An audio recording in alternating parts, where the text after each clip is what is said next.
Hello student, पिछले 6 video से हम लोग जीव जनन कैसे करते हैं जो आप लोगों का क्लास 10th का 8वां अध्याय है, एक के बाद एक स्टेप बाय स्टेप पढ़ते आ रहे हैं। लैंगिक और अलैंगिक जनन पढ़ते आ रहे हैं। लैंगिक जनन में भी हम लोग पुष्पी पादपों का लैंगिक जनन पढ़ चुके हैं और पिछले वीडियो में हम लोग मानव में लैंगिक जनन के बारे में थोड़ा सा चर्चा किए थे। आज हम उसी विषय को आगे बढ़ाएंगे, मानव में लैंगिक जनन को, कि मानव में जो लैंगिक जनन होता है वो किस प्रकार होता है। उसमें जो नर जनन अंग होगा, नर जनन तंत्र होगा और मादा जनन तंत्र होगा। तो हम आज इस वीडियो में नर जनन तंत्र यानी नर जनन अंग का थोड़ा सा हम डिटेल्स में अध्ययन करेंगे कि जो लैंगिक जनन में भाग लेते हैं नर जनन अंग, उसमें क्या कौन सा अंग भाग लेते हैं, क्या क्या उसका रोल है। तो ये सब में हम लोग इस वीडियो में बात करेंगे। तो वीडियो के लास्ट तक बने रहिएगा। ये अच्छा लगे तो लाइक और शेयर जरूर कर दीजिएगा। एक और कमेंट बॉक्स को खाली मत रखिएगा, कमेंट बॉक्स में जरूर आपका बहुमूल्य राय दें। और चैनल को अभी तक सब्सक्राइब नहीं किए हैं तो चैनल को सब्सक्राइब के साथ साथ बेल आइकन भी प्रेस कर ले, ताकि जल्द से जल्द इस प्रकार का वीडियो आपके पास उपलब्ध हो। मैं हूं एमएस सर और आप देख रहे हैं एमएस सर स्टडी सेंटर। ये वीडियो को स्टार्ट करते हैं। तो नर जनन तंत्र क्या होता है? देखिए, नर जनन तंत्र, नर मतलब क्या होता है? पुरुष यानी मेल होता है। तो इसमें जो जनन तंत्र होता है, नर में जो जनन तंत्र होता है, उसका डिफिनेशन इस प्रकार हम लोग दे सकते हैं कि नर कोशिका उत्पादित करने वाले अंग, कोशिका, ऐसा कोशिका जो नर में ही उत्पन्न होगा यानी शुक्राणु, एवं जनन कोशिकाओं को निषेचन, जनन कोशिकाओं मतलब क्या हुआ? शुक्राणु हुआ। तो निषेचन के स्थान तक, ये पॉइंट ध्यान देने योग्य है, निषेचन के स्थान तक। यानी निषेचन कहाँ होता है? हम लोग जानते हैं कि निषेचन होता है मादा के शरीर में, फेलोपियन ट्यूब में यानी फेलोपियन नलिका में। तो वहां तक पहुंचाने वाले अंग, यानी पहले क्या हुआ? जनन कोशिकाओं का उत्पादन हुआ, फिर उस जनन कोशिकाओं यानी शुक्राणु को कहाँ पहुंचा दिया गया? निषेचन के स्थान तक पहुंचाया यानी फेलोपियन नलिका में पहुंचाया। फिर संयुक्त रूप से, तो वो जो संयुक्त रूप हुआ मतलब जनन कोशिका उत्पादन हुआ और फिर निषेचन के स्थान में पहुंचाया। तो ये जो संयुक्त रूप हुआ, इस संयुक्त रूप से नर जनन तंत्र बनाते हैं। क्या बनाता है? नर जनन तंत्र। यानी नर जनन तंत्र क्या हुआ? सिंपल सा फंडा है कि पहले जनन कोशिकाओं का निर्माण हुआ यानी शुक्राणु का निर्माण हुआ और उस जनन कोशिकाओं यानी शुक्राणुओं का कहां पहुंचा दिया गया है? जहां निषेचन होगा यानी अंडाणु के साथ मिलेगा। कहां? फेलोपियन नलिका में। क्लियर है? अब आते हैं नर जनन अंग क्या है? नर जनन अंग, नर का जनन अंग मतलब जनन क्रिया में जो नर का भाग भूमिका निभाता है, जो अंग, उसे क्या कहा जाता है? नर जनन अंग। तो क्या है नर जनन अंग? नर जनन तंत्र बनाने वाले अंग। नर जनन तंत्र तो हम लोग समझ गए। तो वो उसमें जो भाग लेता है, जो अंग जनन क्रिया में भाग लेते हैं, वैसा अंग जो जनन क्रिया में भाग लेता है उसे क्या कहा जाता है? नर जनन अंग कहलाता है। क्लियर है? एकदम सिंपल है, कुछ भी इसमें कोई पेंच नहीं है। अब आते हैं वृषण। अब एक एक अंग को हम लोग समझेंगे कि जो नर जनन तंत्र या नर जनन अंग, जो एक एक भाग को हम लोग समझेंगे। यहाँ देखिए, इस भाग को इसमें हम लोगों को क्लियर नजर आता है। ये जो पूरा है ये एक मेल में पाया जाता है यानी एक पुरुष में पाया जाता है। ये मानव पुरुष की बात कर रहे हैं हम लोग। तो इसमें क्या हो रहा है? तो देखिए, ये भाग जो है, ये जो फुला हुआ भाग है, ये होता है वृषण। ये कहाँ होता है? ये हमारे शरीर के बाहरी हिस्सा में एक थैलानुमा रचना होता है, जिसमें 2 अंडे जैसा क्या होता है? रचना होता है, जिसे हम लोग क्या कहते हैं? वृषण कहते हैं, यानी टेस्टिस कहा जाता है। तो ये हुआ वृषण। तो वृषण कितना होता है? एक मेल में वृषण की संख्या होता है, वो कितना होता है? 2 होता है। और जिसमें वृषण रहता है उसे हम लोग क्या कहते हैं? वृषण कोश कहते हैं, वो थैलानुमा रचना को। तो ये हो गया वृषण।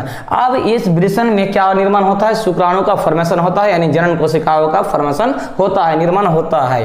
अब फिर क्या होता है कि वो जो शुक्रवाहिका, ये जो शुक्रवाहिनी है, इस शुक्रवाहिनी से होता हुआ वो कहाँ पहुंच जाता है? शुक्राशय में पहुंच जाता है। कहाँ पहुंच जाता है? शुक्राशय में। तो वृषण में शुक्राणु उत्पन्न हुआ, फिर शुक्रवाहिनी से कहाँ पहुंच गया? शुक्राशय में पहुंच गया। अब शुक्राशय में संचित है क्या?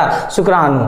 अब क्या है? ये शुक्राणु को कहाँ जाना है? ये शुक्राणु को जाना है अंडाणु के पास। और अंडाणु कहाँ है? वो फीमेल के पास है यानी मादा में होता है। तो मादा में जाने के लिए जो अंग भाग लेता है उसे क्या कहा जाता है? सीसन कहा जाता है, जिसे अंग्रेजी में क्या कहा जाता है? पेनिस कहा जाता है। तो ये जो शीशन है, ये शीशन क्या है, ये क्या करता है, ये इसमें दो काम होता है। एक होता है इसमें देखिए ये मूत्र मार्ग है जिसके द्वारा हम लोग क्या करते हैं, मूत्र त्याग करते हैं, यानी हिस्सू करते हैं जिसे कहा जाता है। तो ये हो गया मूत्र त्याग का भी काम होगा।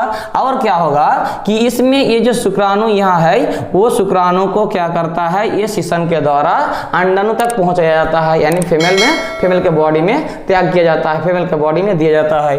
तो ये हो गया शीशन और ये हो गया मूत्र मार्ग। ये वृषण हम लोग समझ गए।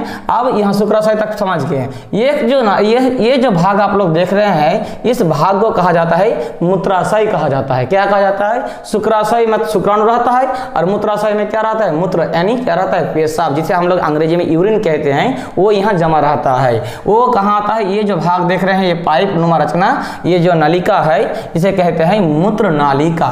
तो इस मूत्र नालिका से मूत्र यहाँ क्या होता है, जमा होता है। और जब मूत्र ज्यादा हो जाता है, यूरिन का परिमाण ज्यादा हो जाता है, तो हम लोग का वो अनुभव होता है और हम लोग क्या करते हैं, मूत्र त्याग करते हैं। और यह होता है मूत्र मार्ग।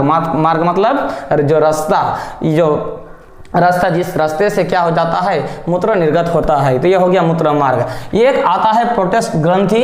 इस प्रोटेस्ट ग्रंथि के काम के बारे में हम लोग वीडियो में बताएंगे।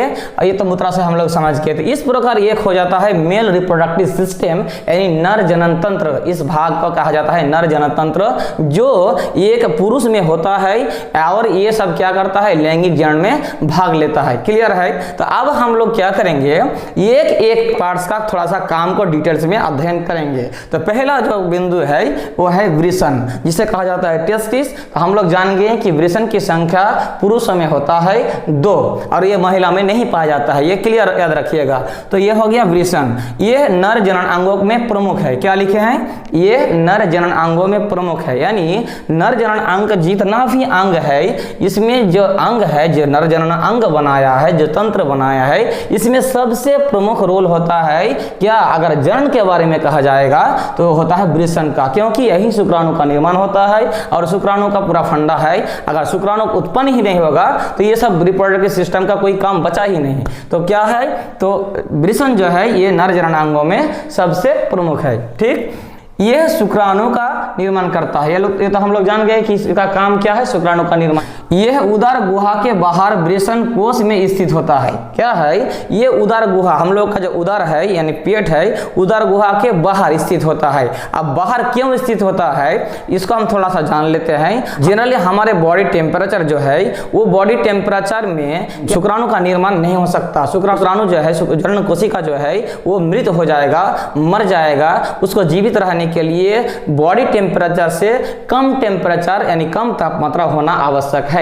इसीलिए ऊपर वाले ने क्या किया है कि वृषण जो है वो क्या किया है, शरीर के बाहर रखा गया है वृषण को, ताकि शुक्राणु जब निर्माण हो तो मृत ना हो। देखिएगा कि गर्मी के दिन में क्या होगा, आपका जो थैलेनुमा रचना है वो और नीचे चला जाएगा। ये जो रचना है वो और नीचे चला जाएगा, ताकि बॉडी का टेम्परेचर से वो क्या करे, थोड़ा सा और हट के रहे, ताकि बॉडी का जो टेम्परेचर रहता है वो क्या होता है, बॉडी के टेम्परेचर उसको उतना टेम्परेचर ना पहुंच पाए वहां।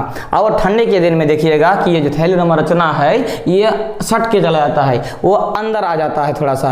तो क्या होता है, इसका ये भी कारण है कि उसको थोड़ा सा टेम्परेचर चाहिए जो बॉडी से ग्रहण करता है।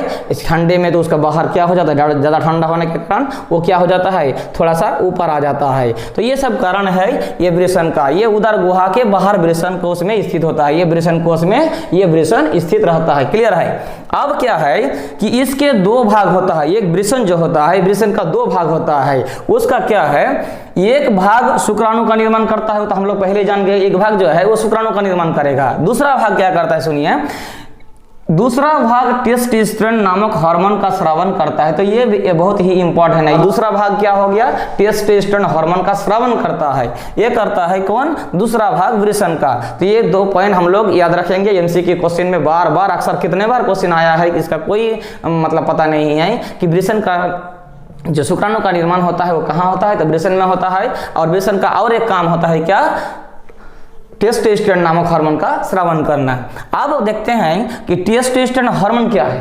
टेस्टोस्टेरोन जो हार्मोन का स्रावन होता है वृषण के द्वारा, वो एक्चुअली क्या है, वास्तव में क्या है, तो यह एक ऐसा हार्मोन है जो नर में लैंगिक परिवर्तन के उत्तरदायी है। लैंगिक जो परिवर्तन होगा, एक पुरुष को पुरुष होने के लिए जो उनका गौण लक्षण होना चाहिए, उसके लिए जो हार्मोन उत्तरदायी है, जिस हार्मोन के कारण वो प्रकाश पाता है, उसको मेल होने का लिए जो जैसे दाढ़ी मूंछ निकलना और जो पहले वाला वीडियो में पढ़ चुके हैं, तो उसके लिए जो उसका गौण लक्षण प्रकाश मिलना चाहिए एक नर को नर होने के लिए, वो टेस्टोस्टेरोन हार्मोन के द्वारा ही होता है। क्लियर है? तो ये हो गया।